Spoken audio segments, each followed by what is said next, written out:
graduate student in the Department of Food and Nutritional Science. Food and Nutritional Science encompasses a wide variety of fields such as food chemistry, nutrition and disease, food safety, food microbiology, biochemistry, and these programs are aimed at promoting good and quality food as well as good nutrition for everyone.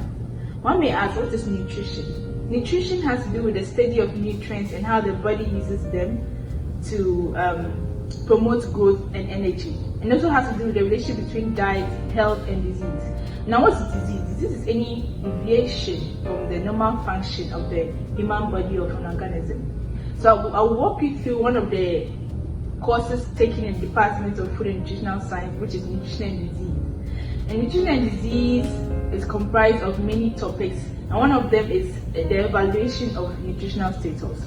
Nutritional status has to do with assessing a defined group of individuals based on set out markers such as anthropometry, biochemicals, clinical, which has to do with physical examination, and dietary, depending on the kind of food that is consumed, to determine their rate of optimal health.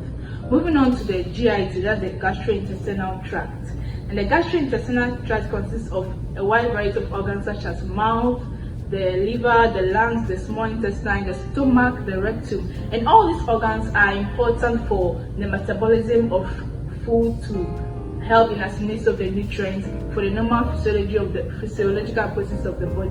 And if there's any disorder in any of these organs, it's going to lead to a disorder in the assimilation of nutrients. Hence, there's going to be diseases.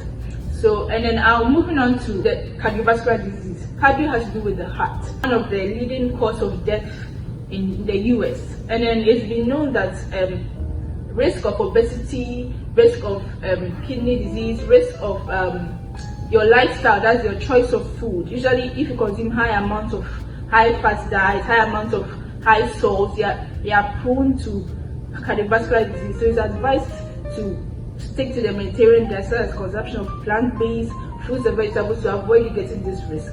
Moving on to diabetes. Diabetes has to do with an abnormality in regulating blood glucose, so you have high amounts of blood sugar, and this is due to either the lack or the inactivity of insulin, which is a hormone required for regulating blood glucose. And then usually the risk of this is when you consume too much carbohydrate than the requirement. So it's advisable for you to look at the recommended dietary allowance for the consumption of all foods to avoid you from getting the risk of diabetes. Moving on to kidney. The kidney is one of the organs that is important for eliminating waste, helps in regulating of blood pressure, and also helps in a lot of physiological functions. Now, many people have kidney disease, and many of them are not even aware that they have kidney disease because they don't usually, mostly I believe, because they don't usually visit the clinic at least 6 months a year to assess their health status. So it's very important for you to assess or screen your health status to see if you are prone or you are at risk of any health disease. So one of the reasons for getting kidney disease is due to your lifestyle, your choice of food, high consumption of high fat, high salt, high consumption of premium diet. It's advised that you also adhere to the Mediterranean diet. Moving on to cancer. Cancer is the second leading cause of death in the world, and then the unfortunate thing is that it affects any part of the body, irrespective of who you are. So usually it's due to limited antioxidants, it's due to excess free energy from viruses. So here again, diet also comes to play. So it's important, and these antioxidants are obtained from fruits and vegetables to help you reduce the risk of cancer. Moving on to AIDS. AIDS is usually it's a viral infection obtained from body fluids, sexual intercourse, and a whole lot.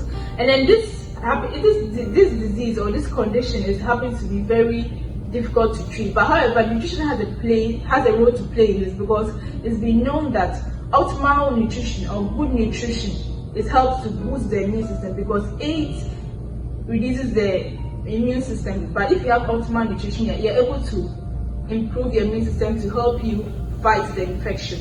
And also moving on to the inborn errors of metabolism. Inborn errors is a genetic condition that does not allow you to metabolize nutrients easily. So usually this has to do with the gene, it's hereditary. But however, if you're able to consume the right amount of diet, a balanced diet, you are not prone to having any errors of metabolism. So in this, I just hope that you're able to, I just hope that this gives you a blurb of all the topics in nutrition and disease. Please don't forget, I would like to acknowledge my lecturer, Dr. Dawkins, for imparting me on the knowledge of good nutrition and treating these diseases that we have in our world today. Remember, your health is in your hands.